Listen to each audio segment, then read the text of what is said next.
One story was that of a woman who, while out on a nighttime jog, snapped a photo of a figure with long hair in a white dress, sitting alone on a beach in Pasir Ris Park, near Sungai Api-Api.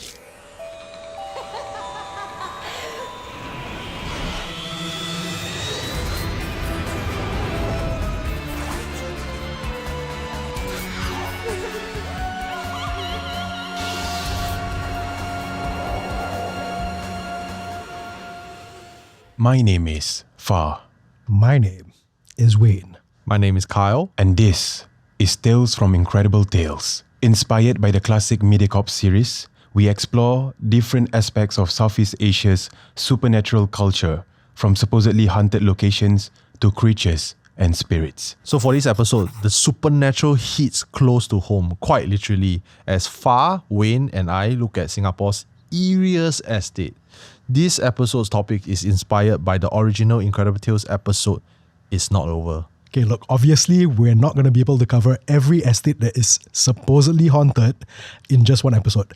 If you want to see more of this though, let us know in the comments. Our first eerie estate, from what we have learned, has had a particular story surrounding it since the 90s. A resident of a flat in Bedok North Avenue 4 had been cheating on his wife. Unable to cope with her husband's infidelity, the wife, clad in a red wedding dress, threw herself and her 3-year-old son out of their 25th story flat. Before she took her life, however, she had written, "It's not over, darling," in Mandarin on a wall in their flat in her own blood. After his wife's death, the man would end up marrying his mistress. The couple continued to stay in the flat and had a son of their own. When the son turned 3, he started playing with an imaginary koko, which for our international viewers means big brother in Mandarin. From what we have read, the son eventually said that he was going to, quote, play Superman with koko, unquote. Then threw himself out of the flat's window.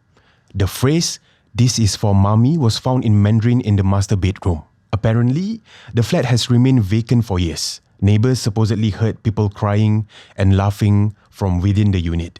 While researching the story, however, we haven't found an article from any major newspaper that corroborates the incident of the woman taking her and her son's life. Even the Incredible Tales episode that was inspired by this story calls it an urban legend. I know what he's going to say. We love the voice. We do love the voice. Thank you. Yeah. What I was going to say also was, here's the thing. I've seen that Incredible Tales episode. Mm-hmm. Yeah. Obviously, for this show, I've seen it multiple times now. I know that they mentioned it, but I always forget that they say it's an urban legend. Mm. So in my head, right? It sounds true, right? It sounds true. It sounds like this. Believable. Yeah. It is true lah. I mean, my take is that, okay, context. Very important. Context, very important. Context. I've been to that unit, outside that unit. Oh. Because of Incredible Tales, actually. This was before Hantu. This was before us doing horror content. This was like secondary school Kyle. Okay. So, you and your friends, after supper, then you're like, hey, there's this haunted place in Bedok North Avenue 4 that is supposedly vacant. Then maybe we go to the unit outside. So, at midnight, 1, 2 a.m., we went up the 25th floor, point block is 25th floor. There's only 4 units. Then we went to that particular unit. Okay. And what we found was, I think it is already occupied, but there was very specific Christian phrase. The Lord presides or looks after this house, blah, blah, blah, blah, blah. So it's quite a long line from... It's like a prayer. Yeah, it's like a phrase from the Bible. Then they have the number, right? So then we saw that, we're like, oh, that's creepy. And then we actually went on to knock the door. What? Why? Because we're young and stupid. It looked like it had someone in it, but nobody answered. Obviously, it was like 1, 2 a.m. Guys, please don't go and disturb people in the middle of the night. But yeah, that was our extent of finding that place. So that place exists. We cannot tell you where it is. I think I know where because I used to stay at Bedok North Avenue 4. Particularly, I cannot mention the block. Don't mention the block. It wasn't your block, right? No, it wasn't. Okay. Because mine is the rental flats. Right. But I didn't know before this. I didn't know that the block has this. I don't know if it's the urban legend, but I grew up in Bedok, so I have friends who stay there. Some of them say that it's real. It actually happened. Some of them say that I never heard this story. But most of them can agree that that area is extremely creepy because it's facing, some of the blocks are facing PIE. Yeah. Right? Yeah. Actually, the whole stretch faces PIE.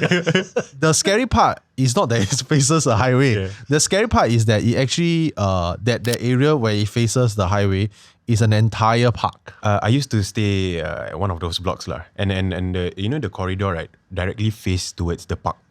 So from my unit at that point of time, I live at level 6, I think. Right. So from my unit, whenever you look outside, right, it's just like one big tree, Yes. And usually people would throw sometimes they throw their pillow down and it will hang at the tree. Why? So there's a few when I was young, right, there's a few occasions that because it's normal for us to see like there's something hanging at the tree, right?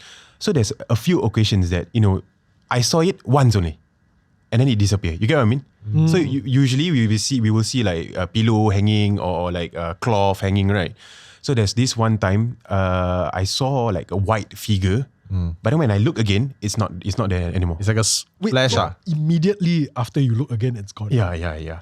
And that how to say? Because my unit, right? Okay, the lift is here. My unit is right at the end, beside the staircase. Oh. Right. So late at night, sometimes you can hear. It might be humans lah, but sometimes it's in the wee hours of the morning. You can just hear random footsteps. You sometimes hear people like murmuring, like talking also. I don't know, but I grew up in that house. And it's quite eerie, honestly. Even though it's not the same block, but it's still Bedok North Avenue. Is that area, right? Yep. So I have friends who are still staying there. Another point block. Okay. But they say that park, right, at night is super eerie. It is. Extremely eerie. And supposedly haunted lah. One can say that it could be the area because there is a school that is right next to the park, right? Yeah. That's facing the car park. The car park. Supposedly, certain parts of that school is haunted also. And they erected a certain religious statue to face the highway, so as to not like cause accident or something lah. Because there were some casualties that happened. That is from people who actually stayed and studied in the school. So they were telling me, so this place is like that lah. Because we were sharing the point block story, then they were like, this area is quite haunted. Yeah. So, but it is creepy lah. Like I think after I shifted to other house also. Whenever I send, I used to work as a delivery rider, right? And whenever I send to those area especially at night, it's I don't know why. It's just like I know. It's nostalgic because like it's my childhood place, but it's there's a heavy feeling about it. Now, if ever there was a neighborhood that was going to inspire tales of the supernatural, it was going to be Bishan. Yay. Hi, Bishan. We did a bit of digging, I swear no pun intended, and we learned that Bishan New Town was built on the former site of Kwong Wai Siu Pek San Ting, a cemetery that was established in 1870. The site wasn't just a cemetery though. It also housed a Cantonese village initially populated by a small community of practitioners in the funeral trade. So we're talking people like cemetery caretakers, peddlers of funeral paraphernalia, and tombstone engravers. That neighborhood group must have been very, very interesting. Exhumation of the cemetery began in 1982. The Bishan MRT station opened in 1987, and right from the beginning, it became a topic of ghost stories. We've read that construction workers who built the station claim to have seen a funeral procession on the train tracks with a Hitler's ghost. I love how you're nodding. We will get to this in almost immediately. People have supposedly seen passengers who don't cast reflections in the train's windows. At least one article online also mentions faceless passengers waiting on the train platforms. You're nodding very much. What? I heard about that before. You know, the funeral procession? yes, something about funeral. So there's this story that I read for my show, right? It's but this is I'm sorry, this is a Chinese cemetery, is it? Yeah. So the one I talk about is another cemetery. So I heard about that incident whereby they see people working in the MRT, right? Right. They see during construction, they saw someone carrying or like pushing The casket. they push the dead body. Can we just address the fact that, right, like how like our country, right, is so productive? You exhume in 1982, then the MRT completed in 1987. Oh my God, 5 years. 5 years. 5 years. The soil haven't really set yet. Yeah. Oh my God. Like, I have a story that is a short story that I've heard about Bishan.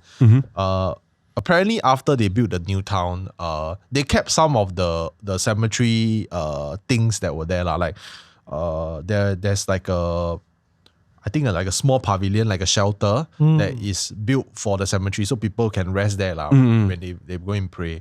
So they kept that. But there were a lot of complaints to the authorities that, especially taxi drivers at night, they kept seeing like spirits sitting on the pavilion itself, like specifically a female spirit. Bloody. Not they hail a cab, like. No, on the pavilion, the shelter on top, they sit. Oh, yo. It's physically not possible unless you have a ladder. Yeah. So they just sat there at night. Like, just creepy things. Then apparently it was demolished after that because there was too many complaints. Right? Yeah, people like, hey, you got ghosts. Yeah. So they had to remove that. But of course, with what we do in Singapore is that they usually will build a temple. So there is a temple that I think is built on the grounds of the main part of the cemetery. That's still in Bishan. Like, is it like a small temple or like Like a big temple. Oh, It's a pretty big temple.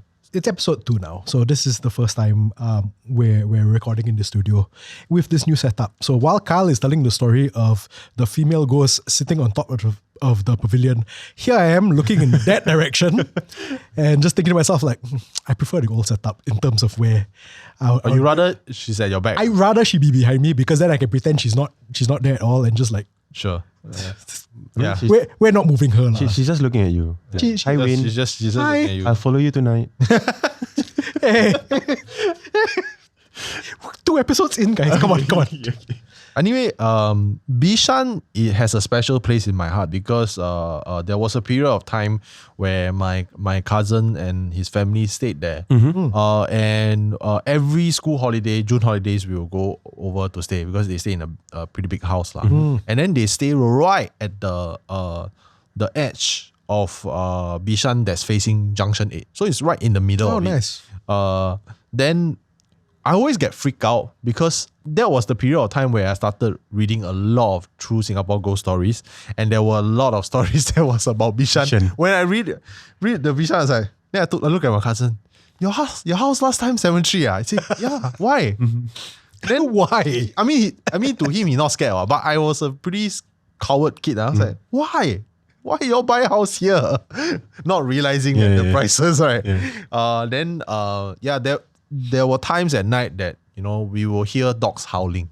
Because landed area, a lot of dogs, right? They just howl for no reason. And the legend. It's usually whenever there's a dog howling or what, right? It means something is there. They saw something. It's not like one, it's like a few. They all howl together. That's even more scary. Yeah, that's the scary part. Then I'm like, yeah. That's the thing. I honestly, it's only fairly recently that I learned that Bishan used to be a cemetery. Oh, is it? I had no idea. I genuinely had no idea. And like, I had relatives who lived in Bishan for the longest time. So I go over there and, I mean, it's more a testament to my family more than anything else. They're so bloody loud. It's hard to be frightened in the neighborhood when you have my family living there. Trust me, you're not the only one. Yeah, but ironically now it's one of the most expensive estates in Singapore. Oh, really? I was just going to make a joke about now the most frightening thing about Bishan is the prices for the flats. Yeah, it's very expensive lah. So much. Even the spirits that jialat lah. That's why I'm not afraid that there's going to be ghosts on there. They probably got priced out also. Yeah. So they're like, I cannot afford to haunt this place anymore. It's taxing. Yeah. You guys realize, right? Like whenever they exhume a place that you a cemetery, they will confirm build some place of worship there on. Yeah. If I'm not wrong, Bidadari also, right? Yeah. It used to be like a cemetery there, right? A Malay cemetery, right? Yeah. Do they, Bidadari is fairy, right? It means fairy, right? Bidadari means Angel. Bidadari is like a lady. Right. Bidadari, like Bidadari hatiku, right? It means you, how to say? It's like The love of... yeah. Something like that. Well, it sounds a bit scary, no? It is. You say at night, the Bidadari, they're like, oh. Yeah. And especially like Bidadari. Oh. But it's actually like it's a scary place actually lah. Oh, is it? It's Allegedly lah. I don't know. But there's going to be a lot of allegedly and supposedly. Yeah. Yeah. Speaking of allegedly, so the next place we're going to talk about is Wayne and I have discussed about Spooner Road on our own show, but some places are so karas that they deserve to be talked about it again, right? Spooner Road's blocks were built in 1970s and used to house the now defunct Tanjong Pagar railway station's staff and their families. But when the station closed, some of the flats, right, were left empty for many, many years. And then, because we are a productive nation, eventually, they were used as rental apartments for low-income residents. And during that time, those people who were living there claimed to have heard unexplained sounds and catch glimpses of darting shadows. The blocks have been vacated and are slated to be demolished, but the sight of the empty corridors and the flats only adds to the already established creepiness. Have you been there? Yep. When you 2 were times. Yeah. So first when I was doing delivery, and then second after it got vacated. Okay. So when I did delivery, right, there's this one afternoon lah. I remember this story. There's this one afternoon, I sending order lah, right. So I parked the bike. So I walked to the lift, right. So it was quite. I mean, it took me 1 minute lah. At least less or roughly 1 minute, right, to walk to the lift, right. So when the lift opened, right, just imagine I pressed the lift. I was holding the foot, right. I pressed the lift opened. Suddenly there's one like school girl inside. I swear, I kid you not. Suddenly I saw. Then she was using her phone. Then she looked up. Then I legitimately got scared, Cause like it was, why is she inside? Like why is she hiding from what? You get what I mean? And it was like almost dusk, right? Almost it's quite dark already, right? Then like, which floor you want to go? Okay, then press. Then like, I don't know, I got so spooked. I don't know if she's human or not. But then like, I saw her walking. Then I see her leg like touching the ground. Right? Not ghost lah. Okay, my reasoning is for now, if anybody's using a handphone, it should be human. Yeah, please pay attention. Don't scare me. Because if I'm not wrong, the lift back then, right, at that point of time, right, I think that it has the glass, the window, but it's quite small. It's quite slim. So yeah. So I didn't get to see inside. And that area is just, I mean, I've passed by it recently. And I passed by it recently at night. Just the perfect location, right, for ghost stories. I think the scariest thing about it, right, is not how dark and abandoned it is. It's dark and abandoned and everywhere else around it, right? There's so much life. True. Like, there's all these flats around it, the people moving around here and there. It almost seems like just this weird dark spot in the middle of normal life just going on. And for me, that makes it extra creepy just because of how much it contrasts with what's going on everywhere else. So another story, right, is when it's already vacated. So me and a few of my friends went there to just see lah, right, to explore. At that point of time, we thought there's still people living in there lah, but then apparently it's vacated. Yeah. So we just walk around. So there's 2 blocks, and then in the middle is the open car park, right? So when we were walking, right, I kid you not, you can feel that there are people watching you, looking at you from like the kitchen window, right? Yeah. You can feel that Sensation. Yeah. Do you think the older blocks in Singapore kind of have that, maybe I guess kampung days, where it's got that feel of like, the unknown, it feels a bit creepier just because you associate it with like the kampung days and when things were less well lit, when things were a bit more mysterious? Do you think? Might be true, but I think in my opinion, right, why like older estate is scarier, right, is because usually there are older people living in it. Okay, and then I think you are aware, older people, like I think for Malay community, right, they like to have like saka, they require this jinn, right, to help them, sometimes because sometimes they are poor. So back then during the kampung days, they don't have anyone to take care of their farm or Right. their whatever lah. Yeah. Right. So they use these spirits or these jinns lah, right, to help them. And then it got passed on. And then usually when it like after it's being passed on for a few times, and then the person living in the older estate, usually they want to clear it out. They want to throw it. So sometimes some people say that they throw their jinns, they throw their spirit at the block lah. They find a tree or something. They just, all right, you stay here. I don't want to be with you anymore. Bye bye. Something like that. And then these spirits that linger in that location, right? They will try to find new owner lah. So if they just leave it at the tree, that's it. I think most of the time that's what they do. I no longer. They pull it at a tree.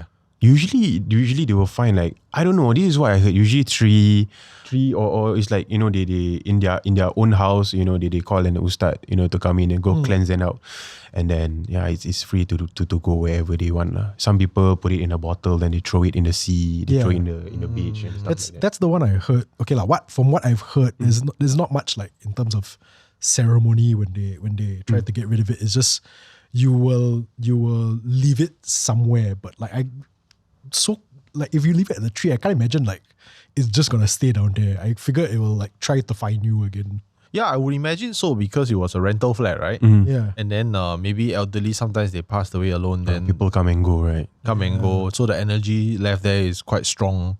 And the strange thing is that a lot of these stories, right, revolves around one, older blocks, two, rental flats. Right. Yeah. Tanglin Hot is also one of them. Yeah. Yes. Right? So there could be some correlation to that.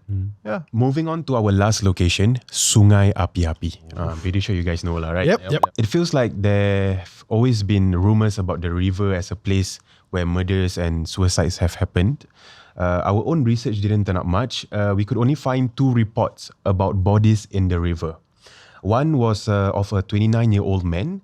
Police were investigating this as an unnatural death. The other report was of a 22-year-old Malaysian woman, though the police didn't suspect foul play in this instance. But that's not all it's known for. Back when it was still heavily forested, the area was rumored to be a place where black magic was practiced. And there are stories and accounts. One story was that of a woman who, while out on a nighttime jog, snapped a photo of a figure with long hair in a white dress, sitting alone on a beach in Pasir Ris Park, near Sungai Api-Api. The bench was located in a very dark area, so her photo wasn't very clear. The woman didn't think much about it until later on during her jog, when even though she was using her earpiece, she heard a faint voice call out to her repeatedly. The woman told a local news source, quote, "I had goosebumps and the hair at the back of my neck stood. I know it wasn't a human because there was no one else around," end quote. The woman returned home safely, but after the eventful night, she showed the photo to friends and family, who noticed one very disturbing detail that she had missed. Once they zoomed in onto the photo, they realized that the figure they saw on the bench didn't have legs. Creepy, yeah? Okay. We'll get to this in a little bit, but there is another story, and this one involved a real estate agent who was showing a couple an executive maisonette overlooking Sungai Api-Api. Sounds like a nice place. The agent had initially posted a video on TikTok about the incident, but later took it down, which, not suspicious at all. A magazine, however, related what was in the video in an article they posted last year. So the showing began at 8 p.m. When the agent and the couple arrived on the 8th floor, the agent caught a whiff of a, quote, "strong flower smell," end quote. The agent and the couple were greeted at the unit for sale by what he described as a friendly uncle.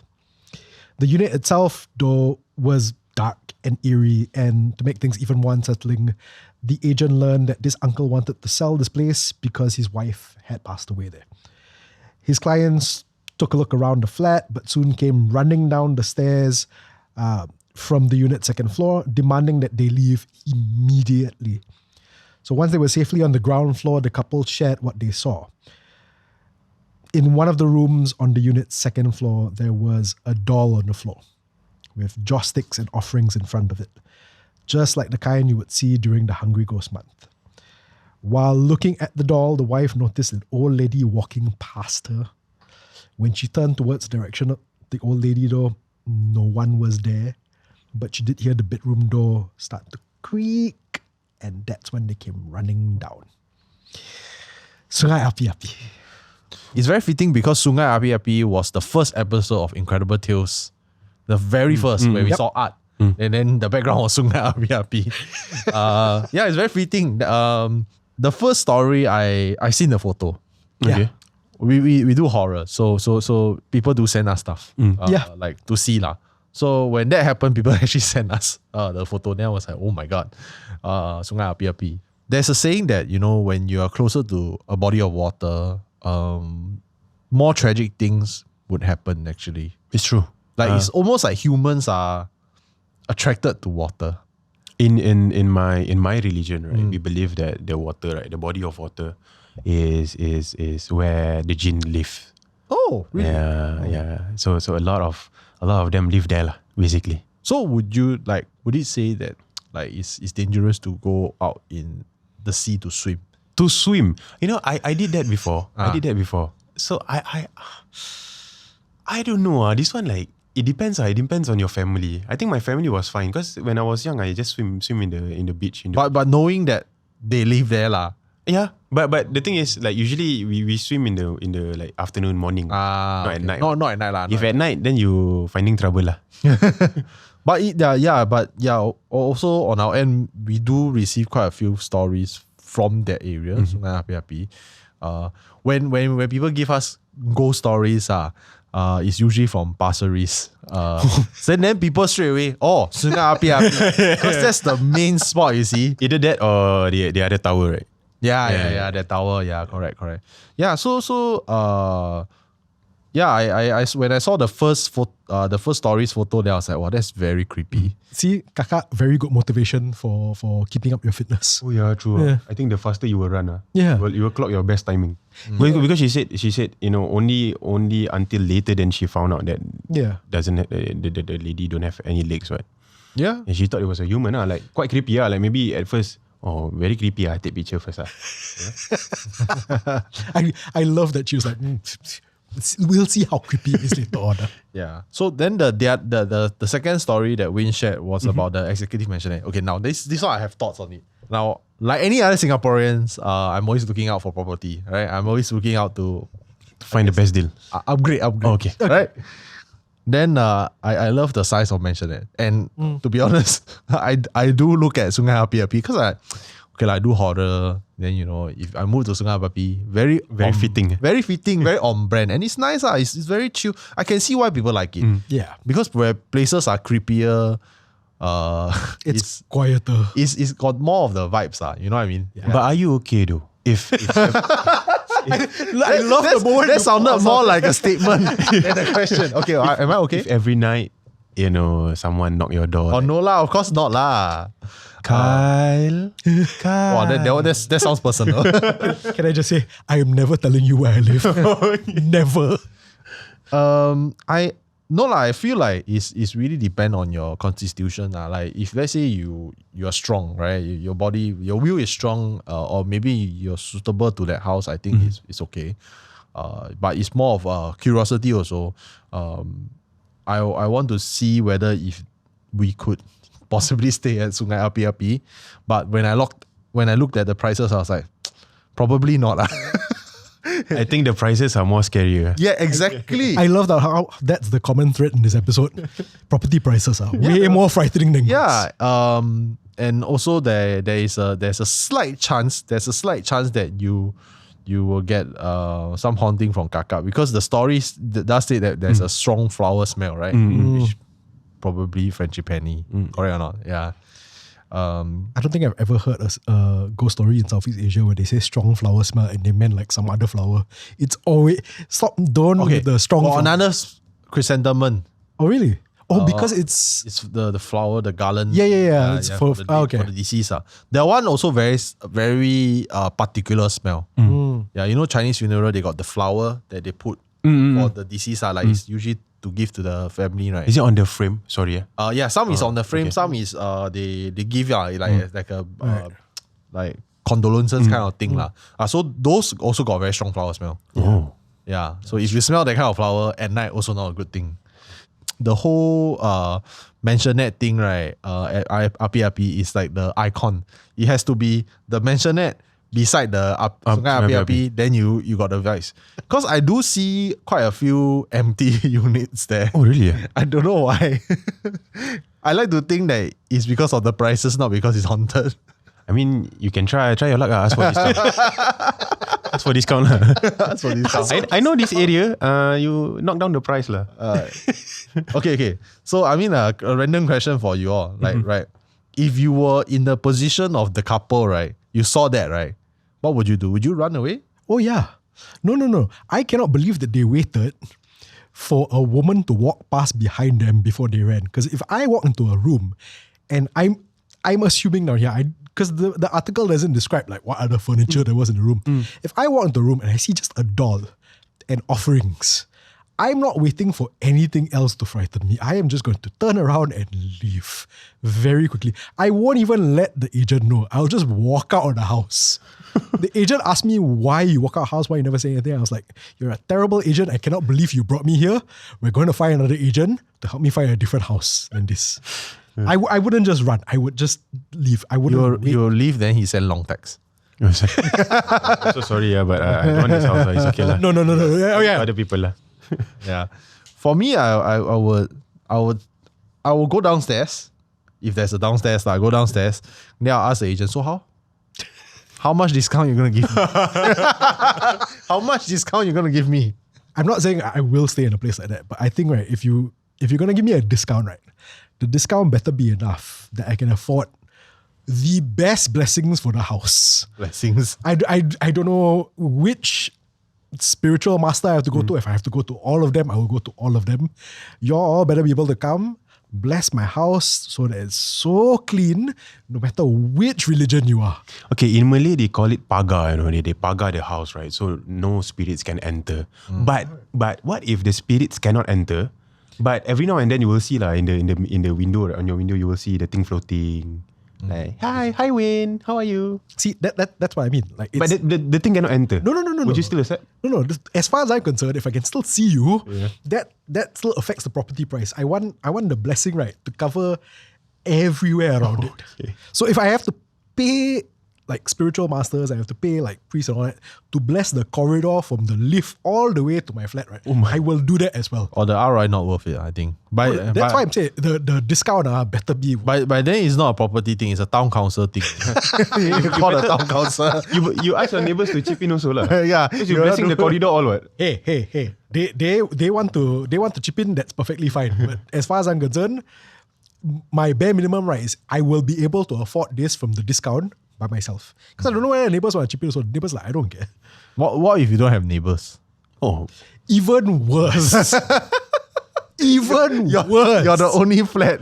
Then all abandoned. unit, Then I have to get a package deal. I have to convince all my friends and my family to buy all the other units around there so that I'm not alone on the floor. Then might as well you don't buy the house, man. And look, at this point, I'm going to address all of y'all out there. Okay, real estate agents, if you're thinking to yourself, this fella look like he's going to buy a new house, I am clearly not your target audience at this point. No. Try Kyle. Kyle apparently a little bit more reasonable when it comes to property. Maybe talk to him. As long as give him discount can already. Must be very good discount. Yes. Then we can talk. Got goose or no goose also can. Alright, this question is for everyone. If you had a feeling that your friend's flat was haunted, would you inform them? Yes. I mean, I also will inform lah. I a bit more bastard lah. I will pull them aside to somewhere that is bright in the day, very far from the house. So if they live in the north, I pull them to the central. Then sit them down. Then I ask them question by question. Like how we as horror storytellers, we will slowly vibe check first. Then after that, how your house got ghost? Then they were like, actually Then they start telling Once they say actually, right, then you know already. you know already. Then after that, I say, can I adapt this for my podcast? And second, maybe I intro you some spiritual help lah. Then you all go and settle yourself. But I won't get involved for sure. Because sometimes it's personal, we also don't know. Yeah. So definitely I would. Sometimes maybe not the house also, it's the person. Yeah, exactly. Yeah, Personal lah. yeah. Yeah. I won't be so direct. I will say stuff like, "Oh, it's a very old flat." Oh. That's super generic. It's super generic. But that's the thing. My feeling is, touch wood. Let's say I am unlucky enough to realize that this person's flat is haunted. But they don't know. They've not experienced anything. Okay. Why would I tell them? True. You know, if whatever is in the flat has decided not to disturb them, I'm like, okay lah. Then if you're living peacefully, I'm not going to interfere. It's like you said, it's not my problem. But you need to understand how would you know that a flat is haunted? Means that you have seen something in the Correct. flat. If I have been unlucky enough to see something in the flat, right? But if they haven't, right? Yeah. If nothing I won't tell disturbed them. Yeah. So you vibe check I will give the most passive aggressive vibe checks. I'll be like, hey, your flat very old lah. How much you buy? How much you pay for the Singaporean? How much you pay for the flat? Oh. They got give discount or not? Okay. I'm adding that to my arsenal. Oh, this is that's right. If I find out like how much they pay for it, it's like, wow, that's actually quite affordable for a place this big. Oh, not bad. How you manage to get a discount? Then vibe check from there lah. If they know that the place is haunted, then okay lah. Then there's nothing for me to inform lah. But if they don't know, I'm not going to be the one to tell them. But it's quite true lah. I mean, like if the person, the thing doesn't disturb them, then for what you tell them also, right? Yeah. I mean, you and I have talked about this before. There's the idea of the house guardians also. So that's not haunted. That's not haunted, but also if it's a house guard, I wouldn't be able to know the difference. I am, as you say, blissfully ignorant about this kind of stuff. Fair. So what I might see might not be a malicious spirit, and there's no sense in me like alarming them if they don't know, or if they know better. Then I'm just gonna be like, okay, I saw something. I'm just gonna put it out of my mind, and I'm just gonna make sure that before I go home, I'm gonna stop at a coffee shop for my own personal safety, and that's it. So you guys believe in that also? Huh? Bong Sui. Bong Sui. Okay. Well, honestly, it's something that I learned from him. No. Yeah. I thought it's only in the Malay community. No. You guys also believe? Okay. I think it's quite Singaporean and Malaysian. We do it lah. Like before you go home, we don't want to bring back because it really will bring back lah. I mean, I don't know if it's like a specific race thing. I think it's people who go explore. People who explore, right? Haunted places. Bro, later we go mamak first. It's always the mamak. We go drink tea first, right? We go drink tea, drop off there. I'm starting to wonder, right, whether this was a superstition that was started by all the mamak store owners, and so that they got business. You never know. There we go. Excellent marketing. Right. Yeah. Then somehow they open 24/7. Exactly. The sign in front. Come Wang Sui down here. No, you open a mamak called Bong Sui. Bong Sui. Idea. Guys, You're welcome. After don't give it to them. After season 3, we're gonna do it. Okay. Would you tell your friend if of the house course. was haunted? Of course. I mean, like Win said, if the thing doesn't disturb them, why would I inform them? Means they are fine with it, they are at peace with it, and it's their purchase. They spend a lot of money on it. But then if the thing disturb them, then obviously I will tell them lah. Like, I think something off is with your house. You better call someone, to check on it. Go paga your house or something. Yeah. Even at the expense where the thing might target you, like why you go and tell? No lah, I don't think they will target me. Why would they target me for being a snitch? Yeah. Literally, that was the word. Yeah, really. Don't be a snitch. During in the ghost realm also, like snitches get stitches. Yeah, exactly. Snitches get hauntings in this case. But I don't know. I think it depends on the situation. But if let's say my friend maybe has a kid, I probably would do that. It's okay lah. As long as the kid is safe, they target me lor. And I'll find my own alternative to fix. You guys are good people. That's a hero right there. Yeah. He was willing to sacrifice his own safety for the safety of a child. All right, so we're going to start wrapping up the episode. We're almost at the end now, so it's time once again for Kyle to please give us your morbid fact of the day. Between 1952 and 1955, a 10-story block at Upper Pickering became known as the suicide flat because 19 people fell or leapt to their deaths. This morbid fact was taken from the book Singapore's Vanished Public Housing Estates by Koh Kim Chee and Eugene Ong. The flat name is a nickname lah. In Hokkien, it's called Chap Lau. means 10th floor. Because there, back in the day, in the 50s, there were not many high-rise buildings. So that was the place where people go and, and it was so bad that they had to install iron bars. Yeah. So this one is not a proven fact lah. But rumors is that the older flats, they got iron bars at it was started because of that. Oh. At the in between the stairs. It was started because of that.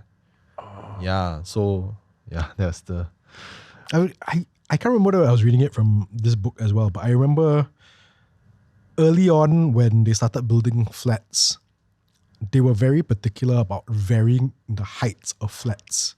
So there'll be tall flats like 10 floors, and then there'll be the shorter flats. So you see a lot of the older blocks are like maybe 4 stories high. Yeah, like my block. Yeah, exactly. So apparently the reason for this was that it was a psychological reason, because people back then, as in 1950s, everybody was just used to staying in landed property and kampongs and everything.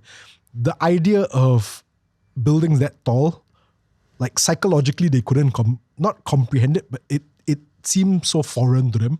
So that's why they had to vary the sizes. I can't remember whether I read it in this book or anything like that, but I imagine having a flat that's 10 stories tall in a time where 10-story flats weren't commonplace. That probably messed up people as well. That probably played a part in it as well. Thank you all for tuning in to Tales from Incredible Tales. New episodes go online every week on MeWatch, MeListen, YouTube, Spotify, and Apple Podcasts. My name is Wayne. My name is Kyle. My name is Far, and we'll see you next time.